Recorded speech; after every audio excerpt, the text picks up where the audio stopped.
Hi, welcome to the Rai podcast. And I am your host, Rai, and I'm with my friend here, Nikko. Hello, I'm Nikko, your guest. Yeah, you can tell us your socials so that they can follow you. So I'm partially streaming on nix.gg. Watch his stream. fb.gg/nix.gg. And then I'll just drop Nikko's socials below so that you can watch his stream. Just follow Yeah. him. Nikko is my longtime friend here. It's almost 10 years plus na tayo magkaibigan and 12, 13 years. Jeez. yeah. Sa Valorant kami magnatatanong, bro, ano age mo? Sabi ko, late 20s. Kagi. And naalala ko yung line sa lyrics ni Bon Jovi pag naisip ko edad ko eh. We're not old, just older. Ganda na. And by the way, that's why I said Bon Jovi because Nikko relates to And that. Dry hear me, singing. Then he, nagulat siya, but parang, alam ko yun. It's so weird. Not weird. It's just a casual thing that time na, for example, you have a certain books. I think ganon din nag-met yung mga tao dati na, for example, wala pang cellphone, di ba? And people had a portable cassette and or some sort of like a book. And that's how people interact with each other. And naabutan pa natin yun, kasi pa-grow pa lang ang technology nun. For example, we met through a song by Bon Jovi. Ngayon, I think meron pa namang nagmi-met ng ganun, but special lang talaga dati yung moment na, kilala mo pala si Bon Jovi kasi of course yung technological distribution dati is hindi pa ganun katalamak sa Pilipinas because sino lang ang may radio, 'di ba? Sino lang ang may cassette, sino lang ang may CD ni Bon Jovi. And if you hear someone Mga tatay lang like nila yung sinabi mo kanina, if you hear someone na singing Bon Jovi, gusto mo pala and it's memorable. Tapos kapag kasi gusto mo yon si Bon Jovi, yung genre ng songs mo kahit ibang artist, magkaparehas na, di ba? Hindi na nagkakalayo doon. Ayun, may vibes na kayo through songs. And I think it's not just a song dati, di ba? Maybe it's like a book, some sort of like a book, nakikita ka nagbabasa, nabasa ko na yan di ba? And I am born year 1996 and I think yung Pilipinas, hindi pa ganun. What I mean is kahit sa ibang bansa is yung technology is advanced na. Dito, sabi ko nga yung technological distribution, hindi pa gaano dito sa Pilipinas. Another question here for you is, what was your first interaction with technology? Like, how did it feel and what did you do? First interaction technology. About sa first hawak ng computer ganun. Anything. If it's cassette or radio or I mean, is yung fascination mo na tulad ko dati, I think una kong nahawakan is cassette tapes and radio na pwede palang i-record yung mga songs sa radio dati gamit ang cassette. It's something like that. So to you, ano yun? Yung Betamax.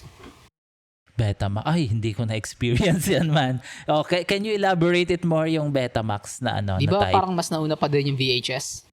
Wala kaming ganong player. Meron kami. Kasi VHS lang meron. Then CD na. Paano ba siya nagra-run dati? Yung ilalagay mo lang siya sa dalawa kasi yun. May player tapos may rewinder. Okay. Sige tapos lang. ang lagi kong pinaglalaroan doon yung rewinder. Then after that, what's your interaction? After the Betamax? Siguro first interaction on sa computer. Well, what yan? What grade are you? Maybe grade. Or what age are Maybe you? grade 2 or 3. Ang pagkatanda ko. Yeah. Tapos, doon ko na rin na-experience yung 3D na games na hindi ko pa alam ng term na 3D Basta alam ko lang parang totoo siya. Something like that. Ganun. Yung graphics niya parang Toy Story, ganun. That was my ano. Pero yan. That was my... Kung alam ko lang yung games na yun, yung title, malamang matagal ko na din ulit nilaro. And then, what other games are you playing there dati? Yun. Nakikiharam ako ng Game Boy and PSP. Yung time na yun, ingit ako. Gusto ko magkaroon ng ganun. Sobrang nga niya mga advance niya sa time na yun. And then sa CD kasi, sa CD, 'di ba, may mga games. Pag bumili ka ng CD, may games siya na yung ano ba 'yon? 399 300 games. And but I never bothered to play it because it's so, I mean, is yung cable niya minsan Tapos nadidisconnect. lagi ang sirain sa kanya yung controller.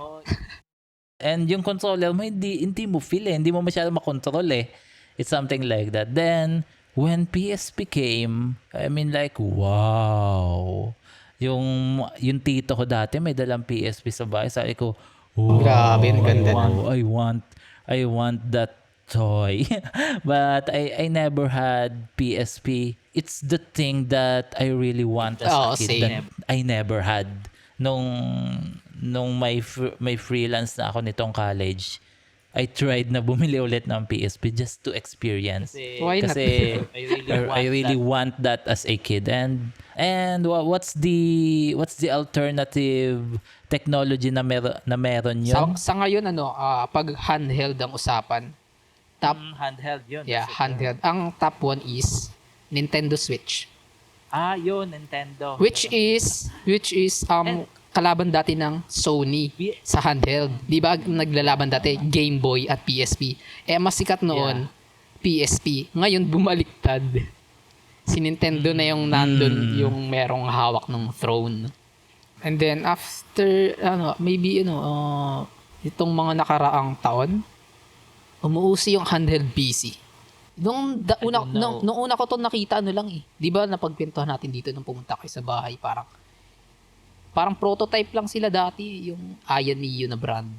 Tapos yung ibang company, then parang nakita ng ibang brand na parang may potential dito. Ayun, kaya nag-boom. May nakikita silang competition, yun. And I think it's a healthy competition because that's how you I mean, it's just that's how you improve your craft, diba? Wala kang monopoly. Kung wala kang competition, then okay, wala naman tayong competition. They don't have that full desire. Walang eager Full desire to improve. I mean, they can improve, but for example, it's different pag may competition and for example, their device has that capabilities. I mean, we will do everything just to surpass that. It's something like that. Pero napa Steam Deck na tayo. Meron akong alternative na na parang ganun yung style handheld. Alam mo yung MP4 player? Yun yung parang ganun sa akin. Yun yung meron ako. And may games din yun It's MP3, then naging MP4, di ba? I never had a MP4 in my life. Tapos pa-download ka na lang ng mga games. And then, how about your first experiences with the internet and how different is it from today's internet? First experience ko, high school na din. Let's take our listeners to the journey ng technology dati. How different it is.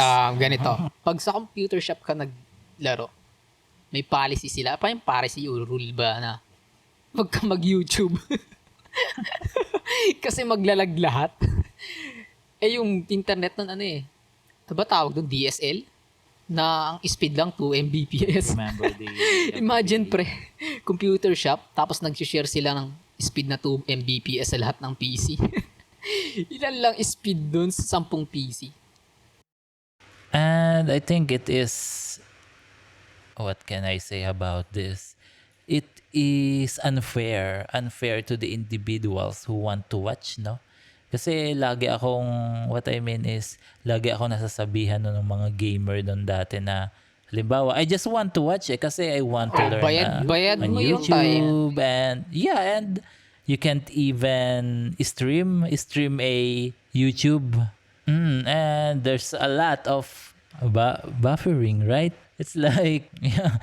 And yung buffer, no, yung buffer ng internet, no, ay 2 oras ka na, hindi mo pa tapos yung pinapanood mo. Then third year, umuwi yung father ko, mayroon siyang dalang laptop, What's the brand? the most toughest brand. It's Toshiba. Ilang taon mong nagamit yun? Dumating sa akin yun December ng 2011. Ilang taon na ngayon yun? Mag to 12 na. And Toshiba, my father also bought it, and it is our first laptop at home that time. Grabe, no? I don't know what happened to Toshiba. And I think it's because technological companies are very competitive, no? One mistake and you're done. It's like Nokia.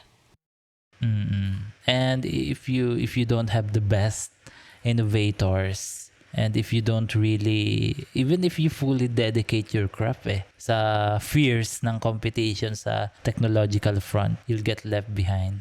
That's why companies like the best brands are hiring the best minds, 'di ba? Yung mga MIT, some sort like the Ivy League, yung mga MIT, Harvard.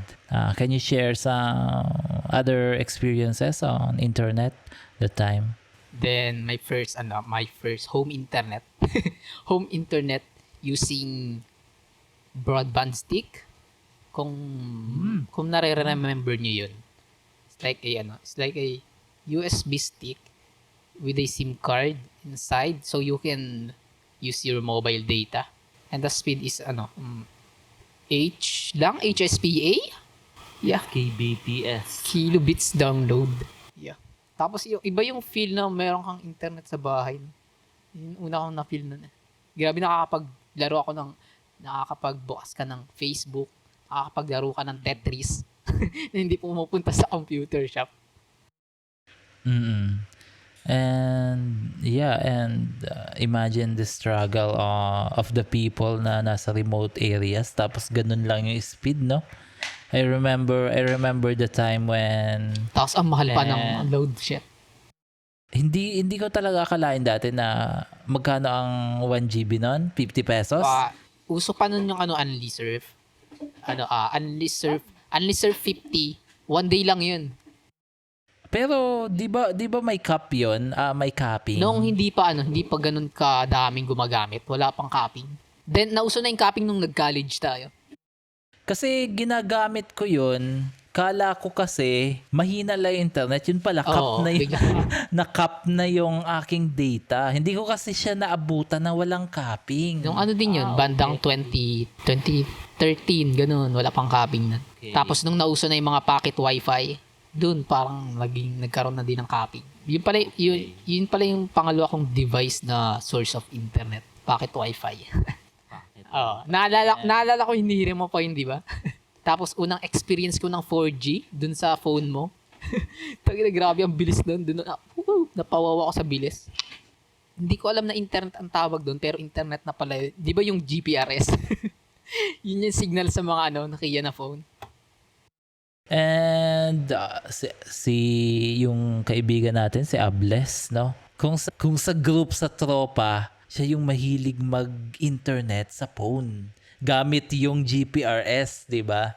Kasi he has the phone na meron, and he has the financial capacity para magka-internet, kasi ang mahal ng internet dati. I remember na bumibili pa siya ng game, 'di ba? Tapos di pa namin alam na na may site na napapag-downloadan ng free bago kami tumigil sa pagbili. 50 pesos per game. That's how uninformed we are dati sa mga ganong bagay. But if you can afford, I mean, we're not marketing piracy here, because artists deserve, developers deserve the application, and just buy the product. Support na rin nila, no? Nung di ba nung recently parang na-addict tayo magbibili ng game. And the maturity that comes with it, na no, They deserve the pay. They deserve their due. They work hard at it. If students have something like, no, we can't afford that. But if you're a student, there are applications that you can apply that you are a student, Oo. di ba? You just process the documents for that so that you can have some sort of a light version of that application so that you can use it, di May ba? mga Okay, may go mga ahead, man. student version ng mga application. Ang ginagawa nila, nilalagay mo yung school name, then bahala na sila maghanap kung legitimate student ka ba. Galing I mean, naging misconception din kasi natin, especially ng bata tayo, yung mga libre, mga hingi, which is, I think, it's all right if you wanna hingi something. If you didn't really have money, but if you can afford it, for example, like some sort of like, nung high school tayo, uso pa, I don't know kung uso pa ang magsulat ngayon pero nung high school tayo, yung paper, 'di ba? Biruin mo yung may isang pad doon, ubos agad sa isang araw kasi hihingin lang. And I think it's very immature, and I don't know, it's really bad. It's a bad take pagdating sa ganun, cause paper is hindi naman tulad nung 100 years ago that paper is one of the most expensive materials. But right now, man, and hindi lang sa ganun, sa service din na you must give people their due. The video games that you played nung wala pang internet, and the first video game na play mo na may internet na. Yun nga, yung una ko nabanggit ka na video game na offline. Ay, hindi. Offline. Kung alam niyo yung brick game, yung unang game namin. Brick game na may larong parang Tetris ba yun? Tapos ping pong. Yeah. Nabibili lang sa sa mga bangketa. So, masaya na kami nandun. Then, first online game. First online game was wala, shooter game, FPS, Counter-Strike. Ay, bago pa pala ako bago pa ma-addict sa computeran. Elementary, maybe grade 5 and 6. Tuwing linggo, magsisimba kami. Dahilan namin para magsimba. Pagtapos ng simba, diretso kami sa PlayStationan, kung tawagin, parang computeran, pero puro PlayStation yung nakalagay doon. Buti na banggit mo kasi nalimutan ko na yung moment na yun Yung lagi tayo naglaro ng Tekken saka Naruto ron. Di ba? Kailan ko lang na-realize na nung taon na yun, 2008, 2009, di ba puro PS2 yung nasa shop? Meron na palang PS3 noon, dati pa.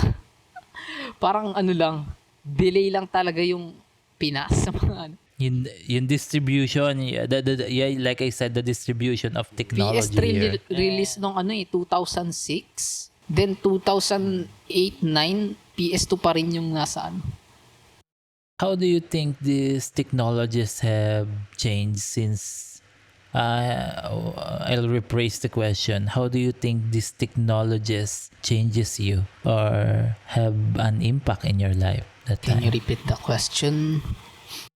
Yeah, how these technologies have impacted you, have an influence on you on all sides of your life, on your study habits. Diba dati, I just read that time and I don't know, but I think it's very hard to live without internet. So, sa ngayon, It's like you are in another world kapag walang internet ngayon. siya yung parang tawag doon. Yung isa sa nagda-drive na sa atin.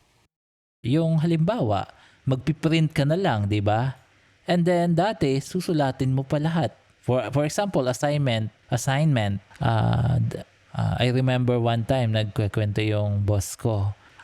So on my previous work, he is a professional electrical engineer.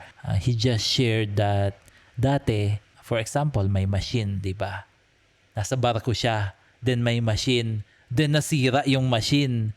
Tapos yung machine na yon, wala silang internet dati. Sila libro. Pagkadaong nila sa pier, pupunta pa siya sa library, tas magtitingin pa siya ng libro na akma dun sa machine na yun. Paano kung wala, di ba? Paano kung Di wala sila doon? makakabalik. How can you fix that machine? And the trial and error and very tedious Baka work. nahirap. Yun yung one of the most efficient way to use an internet. Google it. Kaya kung may mga assignment, meron na nga yung GC. And dati ano ang tawag natin dati sa GM. GC? Group message. Isisend to all mo. Lalo na pag naka-unli. I remember when I was in second year high school, ikaw yung nagturo sa akin mag-unli. Yun yung ano namin dati tawag doon. Parang kung sa Facebook, nagpo-post ka. Yeah, nagpo-post. Yun yung posting dati na, good morning everyone. Tapos naka-unli send tuloy. Naka-all send, di ba? Sa lahat ng contacts mo. And the information flow. Yung sinasabi mo kanina, yung information flow na madali mag-share. You won't wait for, you won't wait for another day for an answer, right? If you wanna ask someone a question, or you have an issue with someone that you need to address, chat it up. Or call him at Viber, call him at Messenger. The information flow efficiency is really increased since then. Increased na dati na may mga text, pero mas increased pa ngayon. Yun yung parang sinabi mo kanina na nagpupunta pa sa library. Yeah, and we have an AI now, no? And we can just delve on another episode about AI because it is sophisticated and I'm not ready for that yet. Well, when the technology became when the video technology increased, sabi ko kanina nakakapanood na ng mga animes, then movies. Can you name some movies or animes that have significantly influenced you and why? Or some sort of let's start with films. Can you share your top 5 that have significantly influenced Top you? 5. Maybe random 5. Unang-una dyan, Interstellar. You recommended to me Interstellar. Gustong-gusto ko rin talaga yung mga ganun topic. Tapos, space and time. Then, halos iba yung kumbaga sa lahat ng sci-fi movie, siya yung top tier. Solid. It has a solid writing and plot, no? I mean, there's some hole, but as sophisticated as Interstellar, they pulled that off. Number 2 is Toy Story. 1, 2, 3, 4. Why? Kasi yung Toy Story parang yun na talaga yung pinakang favorite ko na animated movie since bata ako. What's your ba ron, yung parang pinaka nagustuhan doon sa plot ng Toy Story? Yung lang nila, yung mga adventurous, ang adventure lang ng mga laruan. Tapos I remember 19 kailan ba nilabas yung Toy Story 2? 1999? I'm not familiar, man. Maybe 1999. Then yun yung una at huli akong nakapanood ng sine. Siguro kung sa series, hindi, kung sa isasama ko na yung buong buong franchise, MCU. The Marvel Cinematic Universe. And yeah, personally, bukod sa The Batman trilogy by Nolan, MCU yung si The Iron Man hanggang sa Endgame. The Endgame, di ba? They really pulled that off really well. And why pala?